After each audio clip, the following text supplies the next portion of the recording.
guys, yan pala guys, nandito kami sa Lazada, nagbili kami ng cocktail.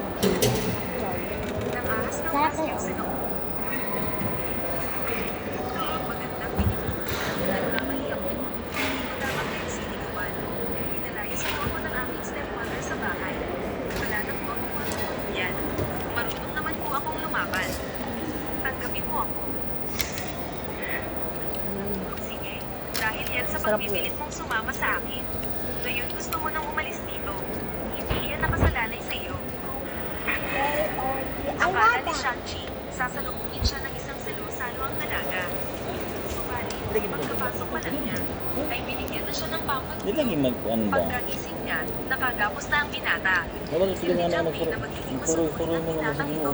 Ngunit si Shang-Chi ay nagpumigas ng malakas. Yo-yo, kapay tanaw. Lasan niyang mahalagang kayamanan ng seka ang Naglambing ko siyang papay. ng kanyang lakas. Ano, magkanta? Kanyang di at hindi. Wala kang mabuting intensyon. Ay ang pagsisisi ng aking kalupitan. Nang sandaling iyon, nakita ni Shang-Chi ang Dalam anak kasi sa mama iyong babae.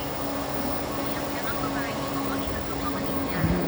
Inatala ni Jiang Li na insulto siya ni Shang-Chi. Tumawag siya sa isang grupo ng mga asasin para parusahan si Shang-Chi. Nag-isip si Shang-Chi ng paraan para makatakas. Bye! Thank you for watching. Mag-comment lang kayo sa comment section.